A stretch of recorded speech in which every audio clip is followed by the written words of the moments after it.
क्या आप यूएई में सेलिब्रेट कर सकते हैं वैलेंटाइन? चलिए बताते हैं। नमस्कार, स्वागत है आपका हमारे चैनल यूएई खबर पर। देखिए, दुबई एक ऐसा शहर है जहां पर सभी लोग जाना चाहते हैं वेकेशन मनाने के लिए, स्पेशली जब बर्थडे हो किसी का, किसी की एनिवर्सरी हो या वैलेंटाइन जैसा टाइम हो। इस दौरान कपल्स जो हैं ऐसी जगह पर जाना ज़्यादा पसंद करते हैं जहाँ पर एंजॉय किया जा सके, और दुबई वैसा ही जगह है जहाँ पर आपको हर चीज़ मिलती है।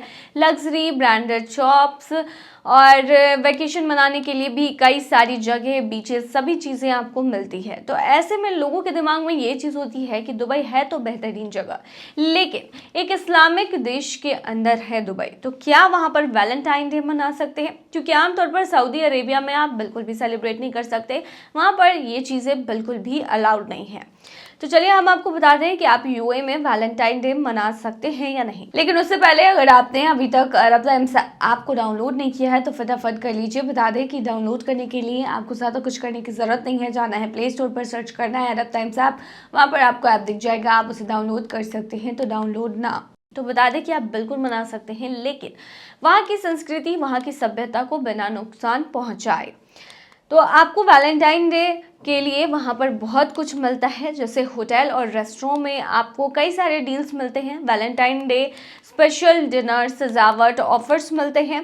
बीच या डिनर या यॉट पार्टी भी आपको मिलती है, जहाँ पर प्राइवेट माहौल में सेलिब्रेशन कर सकते हैं आप।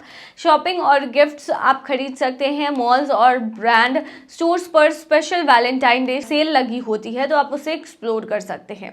फूल और चॉकलेट्स के लिए आप गिफ्टिंग के लिए फूल और चॉकलेट्स और परफ्यूम भी खरीद सकते हैं, वो वहाँ पर बेहतरीन मिलते हैं।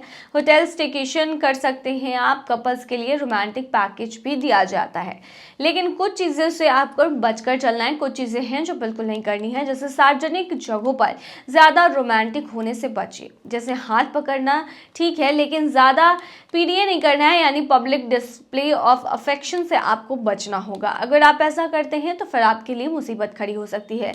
अवैध संबंधों से बचें। शादीशुदा नहीं होने पर होटल में एक साथ रुकने के नियम ज़रूर चेक कर लें, क्योंकि यूएई में बिना शादी के आप एक साथ एक कमरे में नहीं रह सकते हैं। ओपन रोमांटिक इवेंट्स से सतर्क रहें। कुछ जगहों पर सार्वजनिक वैलेंटाइन इवेंट्स पर पाबंदी हो सकती है, तो आपको पता करके रहना है, और जो वहाँ का रूल्स है, जो रेगुलेशन है, वो आपको फॉलो करनी होंगी। और बता दें कि दुबई में वैलेंटाइन डे सेलिब्रेट किया जा सकता है, बशर्ते कि आप स्थानीय नियमों और संस्कृति का सम्मान करें। रोमांटिक डिनर, शॉपिंग और स्पेशल गिफ्ट का आप आनंद ले सकते हैं, लेकिन बाहर में किसिंग, हगिंग, ये सब चीज़ें बिल्कुल भी ना करें, नहीं तो फिर लेने के देने पड़ सकते हैं। दुबई में सब्जियों के बढ़े दाम, नए रेट जानकर उड़ जाएंगे होश। दुबई में रोजमर्रा की चीजों की कीमतें भारत की तुलना में काफी महंगी है, खासकर सब्जियों के मामले में। भारतीय बाजार में जहां प्याज और टमाटर जैसी सब्जियां आम आदमी की जेब पर ज्यादा असर नहीं डालती, वहीं दुबई में इसकी कीमतें दोगुनी से भी ज्यादा हो सकती हैं। दुबई में 1 किलो लाल प्याज की कीमत करीब 5.50 दिरहम है, और ये भारतीय मुद्रा में 131 रुपए के होते हैं, जबकि भारत में यही प्याज 40 रुपए किलो मिलती है। इसी तरह टमाटर की कीमत दुबई में लगभग 4.8 दिरहम है, जो कि भारतीय मुद्रा में 114 रुपए प्रति किलो होता है, जबकि भारत में यह 30 रुपए किलो बिकता है। दुबई रेगिस्तानी इलाका है और यहाँ खेती के लिए अनुकूल जलवायु नहीं है। इस वजह से दुबई को भारत, पाकिस्तान और अन्य देशों से सब्जियों का आयात करना पड़ता है। लंबे परिवहन, भंडारण खर्च और टैक्स की वजह से कीमतें बढ़ जाती हैं। भारत में कृषि भूमि ज़्यादा है और जलवायु अनुकूल होने के कारण सब्जियां बड़े पैमाने पर उगाई जाती हैं। साथ ही यहाँ लोकल सप्लाई ज़्यादा होने के कारण दाम कम रहते हैं। दुबई में रहने वाले भारतीय प्रवासी अपनी रोज़मर्रा की ज़रूरत पर भारत के मुकाबले ज़्यादा खर्च करते हैं। अगर आप भी दुबई जाने की सोच रहे हैं तो वहां की महंगाई को ध्यान में रखना जरूरी है। लेकिन उससे पहले अगर आपने अभी तक अरब टाइम्स ऐप को डाउनलोड नहीं किया है तो फटाफट कर लीजिए। बता दें कि डाउनलोड करने के लिए आपको ज़्यादा कुछ करने की ज़रूरत नहीं है। जाना है प्ले स्टोर पर, सर्च करना है अरब टाइम्स ऐप, वहाँ पर आपको ऐप दिख जाएगा, आप उसे डाउनलोड कर सकते हैं। तो डाउनलोड ना वही आपको बता दें कि दुबई में कुछ चीजें भारत की तुलना में काफी ज्यादा सस्ती मिलती है, खासकर क्योंकि वहां पर टैक्स कम या नहीं के बराबर ही लगता है। जैसे कि वैट 5% है, जबकि भारत में जीएसटी कई चीजों पर 18% तक हो सकता है। यहाँ कुछ ऐसी चीजें हैं जो आमतौर पर भारत से सस्ती होती हैं, जैसे कि इलेक्ट्रॉनिक्स गैजेट्स, जिसमें आईफोन, मैकबुक और भी अन्य एप्पल के प्रोडक्ट्स हैं, लैपटॉप है, गेमिंग कंसोल है, वो सभी चीज़ें आपको वहाँ पर सस्ती मिलेंगी। कैमरा, डीएसएलआर, ये सभी चीज़ें सस्ती मिलती हैं। सोना और ज्वेलरी भी आपको दुबई में भारत के मुकाबले काफ़ी ज़्यादा सस्ता मिलता है। मेकिंग चार्जेस भी कम होते हैं, जिससे सोना खरीदना वहाँ से फ़ायदेमंद है। परफ्यूम्स और कॉस्मेटिक्स भी आपको वहाँ पर सस्ते मिलते हैं भारत के मुकाबले, तो इसीलिए लोग वहाँ से इसे ज़्यादा खरीद कर लाते हैं। इसके अलावा आपको पिकल्स और परफ्यूम्स, इसके अलावा आपको फर्नीचर्स और भी बहुत कुछ सस्ते में मिल जाता है, क्योंकि वहाँ पे बहुत सारे ब्रांड जो है मैन्युफैक्चरिंग भी अपना करती है दुबई में। इसी रीज़न से वहाँ पर ब्रांडेड चीज़ें भी सस्ती मिलती हैं भारत से। दुबई की पॉपुलैरिटी ने खड़ी की उसके लिए ही मुसीबत। दुबई अपनी सफलता की वजह से एक नई परेशानी में फंस गया है। शहर में रिकॉर्ड संख्या में टूरिस्ट आ रहे हैं, नए लोग बस रहे हैं और रियल एस्टेट में जबरदस्त खरीद बिक्री हो रही है।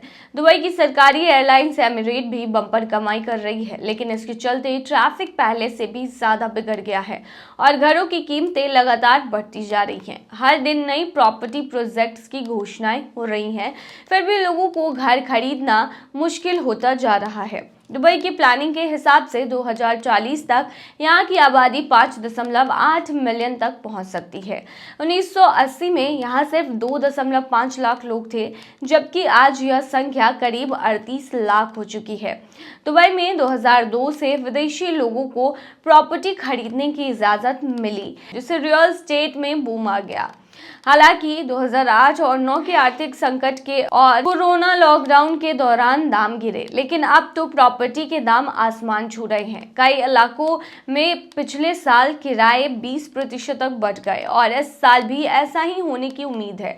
अब कुछ लोग दूर दराज के इलाके में बसने लगे हैं, जबकि कई शारजाह शिफ्ट हो गए हैं। लेकिन उससे पहले अगर आपने अभी तक अरब टाइम्स ऐप को डाउनलोड नहीं किया है तो फटाफट कर लीजिए। बता दें कि डाउनलोड करने के लिए आपको ज़्यादा कुछ करने की जरूरत नहीं है। जाना है प्ले स्टोर पर, सर्च करना है अरब टाइम्स ऐप, वहाँ पर आपको ऐप दिख जाएगा, आप उसे डाउनलोड कर सकते हैं। तो डाउनलोड ना।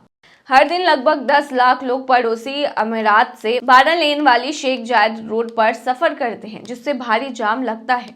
दुबई में बीते 2 सालों में गाड़ियों की संख्या 10% बढ़ गई है, जबकि बाकी दुनिया में ये सिर्फ 4% बढ़ी है। हालांकि सरकार नए फ्लाईओवर और सड़कें बना रही है, लेकिन जितनी तेजी से लोग आ रहे हैं उतनी तेजी से इंफ्रास्ट्रक्चर तैयार करना मुश्किल हो रहा है।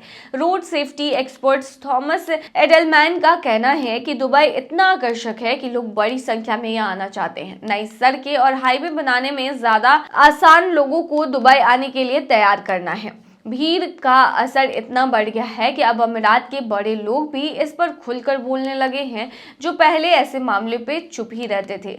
तो कहीं ना कहीं दुबई इतना ज्यादा पॉपुलर हो चुका है कि आज उसमें पूरा दुनिया समाना चाहता है, लेकिन इतने छोटे स्पेस में पूरी दुनिया नहीं समा सकती है, जाहिर सी बात है। और यही रीज़न है कि बढ़ती जनसंख्या की वजह से दुबई में काफ़ी ज़्यादा ट्रैफिक देखने को मिलता है, जिसकी वजह से लोग इसकी कंप्लेन करते हैं। हालांकि बहुत सारे चीज़ों का निर्माण किया जा रहा है, इंफ्रास्ट्रक्चर करके चीज़ों को सॉल्व किया जा रहा है ताकि हैवी ट्रैफिक ना हो, लेकिन अगर इसी तरीके से रफ्तार बढ़ती रही यूएई में लोगों के आने की, तो आगे चलकर मुसीबत खड़ी हो सकती है। तो ये थी तमाम जानकारी। बने रहिए ऐसी तमाम खबरों के लिए यूएई खबर पर।